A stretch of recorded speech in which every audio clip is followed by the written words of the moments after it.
Existe uma guerra sutil, mas implacável, sendo travada contra a própria essência do que significa ser homem. Ela não é anunciada com declarações de guerra, mas disfarçada com a linguagem da terapia, da segurança e da positividade. O campo de batalha mais recente e talvez mais revelador dessa guerra ideológica não é um parlamento ou um campo de protesto, mas os corredores de uma escola primária em Streatham, no Reino Unido. Lá, é uma tentativa declarada de combater a masculinidade tóxica. Os educadores decidiram apresentar aos jovens rapazes exemplos de masculinidade positiva. Uma iniciativa que, na superfície, soa razoável.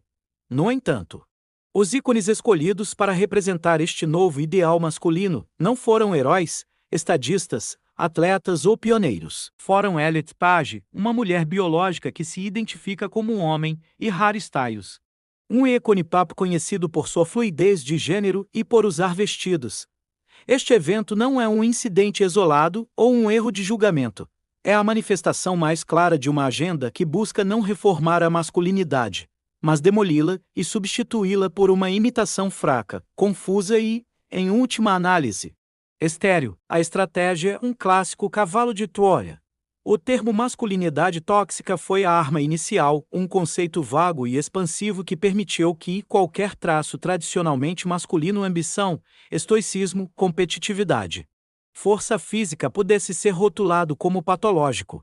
Sob o pretexto de aparar os excessos da masculinidade, o objetivo real era cortar suas raízes. Agora, a estratégia evoluiu para uma fase mais sofisticada, a fase da masculinidade positiva. Eles não estão mais apenas atacando o que é ruim, estão ativamente redefinindo o que é bom. E a definição de bom, como o caso de Streatham demonstra, é a antítese da masculinidade autêntica. A mensagem subliminar enviada aos meninos é devastadora.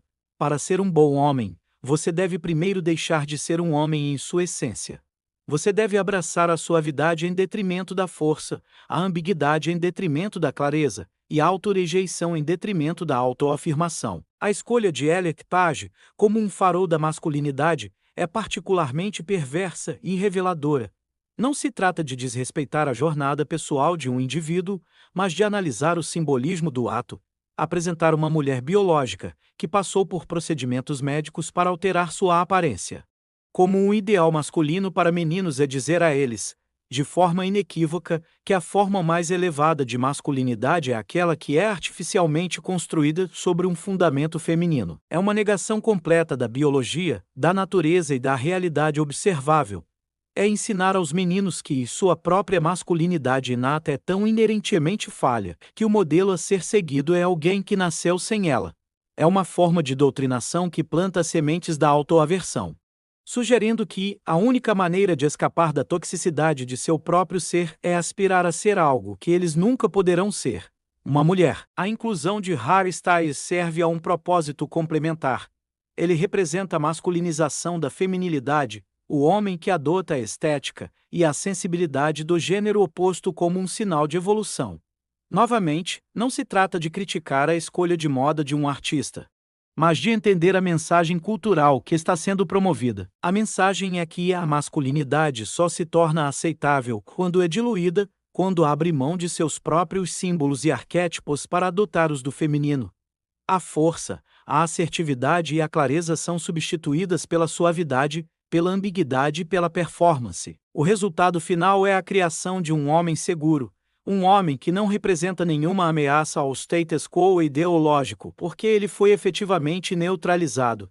Ele foi treinado para se desculpar por sua própria natureza, para ver suas inclinações naturais como um problema a ser superado.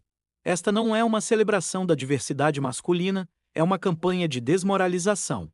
Para entender por que essa inversão está acontecendo, precisamos perguntar: por que a ideologia moderna odeia tanto a masculinidade arquetípica? A resposta é simples. A masculinidade autêntica é a maior barreira natural contra a tirania, seja ela estatal ou ideológica. O homem arquetípico, o homem que é autossuficiente, que confia em seu próprio julgamento, que protege sua família e sua comunidade, e que está disposto a usar a força para defender a liberdade e a verdade, é ingovernável. Ele não pode ser facilmente intimidado, manipulado ou controlado. Ele é um pilar de ordem e soberania individual. Uma população de homens assim é o pesadelo de qualquer sistema que busca o controle total. Portanto, para que a agenda ideológica avance, o homem arquetípico precisa ser patologizado. Ele precisa ser transformado de herói em vilão. O processo de patologização começa com a linguagem. Conceitos como patriarcado e masculinidade tóxica são usados para enquadrar a história humana, não como uma luta cooperativa pela sobrevivência, onde homens e mulheres desempenhavam papéis diferentes, mas complementares, mas como uma longa e brutal história de opressão masculina. Cada conquista, cada cidade construída, cada fronteira defendida, cada inovação científica alcançada predominantemente por homens não é vista como uma contribuição para a civilização, mas como um exercício de poder opressivo. A força masculina, que protegeu nações e famílias, é recontextualizada como a fonte de toda a violência. A ambição masculina, que impulsionou a exploração e a descoberta, é redefinida como ganância predatória. O estoicismo masculino, que permitiu a resiliência em face da adversidade, é diagnosticado como uma incapacidade de processar emoções. Uma vez que a masculinidade foi enquadrada como uma doença, a cura pode ser oferecida. E a cura é sempre a mesma: a feminização. Os meninos são ensinados a rejeitar a competição em favor da colaboração a todo custo. São incentivados a compartilhar seus sentimentos de forma indiscriminada.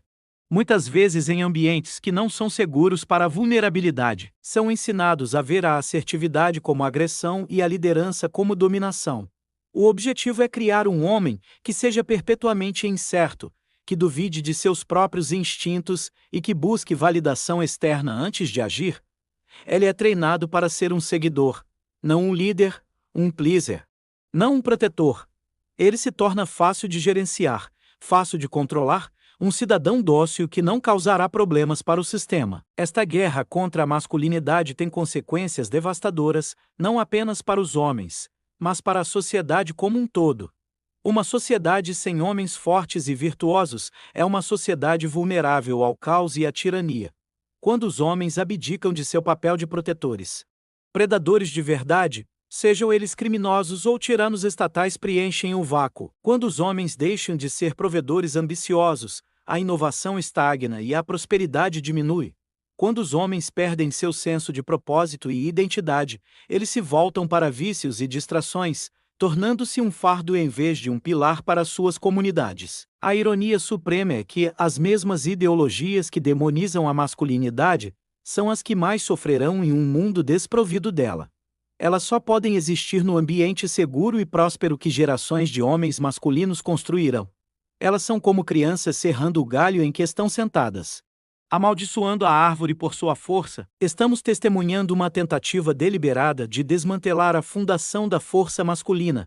Se esta análise sobre a patologização da masculinidade ressoa com o que você vê no mundo, então este é o momento de se juntar à nossa comunidade de homens, que se recusam a se desculpar por sua natureza. Clique no botão de inscrição.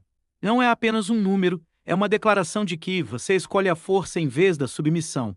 E para que essa reflexão se torne um ato de resistência, quero te convidar a uma interação. Pense nos arquétipos. Nos comentários, compartilhe qual figura histórica ou fictícia representa para você o ideal da masculinidade virtuosa e por quê.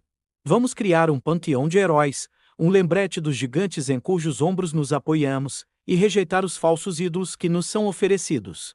Diante de um ataque cultural tão abrangente, a resposta não pode ser a raiva reativa ou a resignação passiva. A raiva reativa apenas nos transforma na caricatura que eles querem que sejamos. A resignação é a rendição que eles desejam. A única resposta digna, a única estratégia vitoriosa. É uma reivindicação calma e implacável da masculinidade virtuosa. Não se trata de lutar contra eles em seus termos, nos campos de batalha digitais que eles controlam. Trata-se de construir a si mesmo de forma tão sólida, tão competente e tão inabalável que suas críticas se tornem o zumbido irrelevante de insetos. A solução não é argumentar com quem te odeia. É se tornar um homem que comanda respeito através de suas ações, não de suas palavras. O primeiro passo nessa jornada é a retirada da validação externa. O homem moderno deve parar de buscar a aprovação do sistema que o despreza. Ele deve entender que nunca será bom o suficiente aos olhos daqueles cuja agenda depende de sua fraqueza. Se ele for forte, será chamado de tóxico. Se ele for vulnerável, será chamado de fraco. É um jogo fraudado que você só vence ao se recusar a jogar. A sua validação deve vir de dentro, de um código de honra pessoal e de um círculo de homens confiáveis que compartilham seus valores.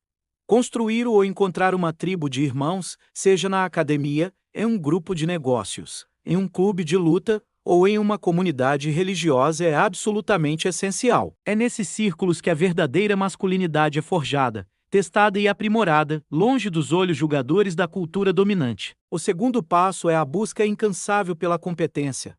Em um mundo que promove a mediocridade, a excelência é o ato de rebelião supremo. Torne-se perigosamente competente em todas as áreas da sua vida. Cuide do seu corpo. Levante pesos. Aprenda a lutar. Coma alimentos de verdade. Um corpo forte constrói uma mente forte. Cuide da sua mente. Leia os grandes livros. Aprenda uma nova habilidade. Estude finanças. Desligue a televisão e os feeds de notícias. Cuide do seu espírito. Encontre um propósito maior do que você mesmo. Seja ele Deus, sua família ou uma missão que te incendeie. Um homem que está ocupado construindo seu império físico, mental e financeiro não tem tempo para se preocupar com as opiniões de ideólogos que nunca construíram nada. Sua competência se torna seu escudo e sua espada. Finalmente, o passo mais importante é a aplicação dessa força a serviço de algo maior. A masculinidade virtuosa não é egoísta, ela é geradora. Depois de construir a si mesmo, você deve usar sua força para construir o mundo ao seu redor. Proteja sua família, sirva sua comunidade, crie oportunidades para os outros. Seja um mentor para os jovens que estão sendo bombardeados com essa propaganda destrutiva. Mostre a eles, através do seu exemplo, o que significa ser um homem de verdade. Um homem que é forte, mas gentil. Um homem que é disciplinado, mas capaz de rir. Um homem que lidera não pelo medo, mas pela inspiração. Esta é a forma como vencemos. Não gritando mais alto que eles, mas construindo fortalezas de excelência e virtude que eles não podem penetrar. Nós nos tornamos a alternativa viva e respiradora à sua visão de mundo sombria e estéril. Nós nos tornamos os homens que o mundo precisa desesperadamente. Mesmo que ainda não saiba disso, chegamos ao fim da nossa análise sobre a guerra contra a masculinidade. Se esta mensagem de resistência, através da excelência, ressoou com você, eu te convido a se juntar à nossa comunidade.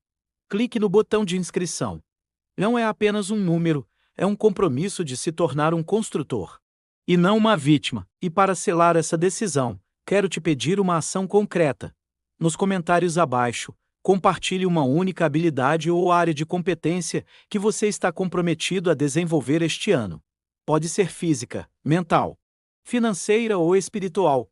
Vamos transformar a seção de comentários em um pacto de autodesenvolvimento, um testemunho de que estamos escolhendo construir em vez de reclamar. Obrigado por sua atenção e por escolher o caminho da força virtuosa.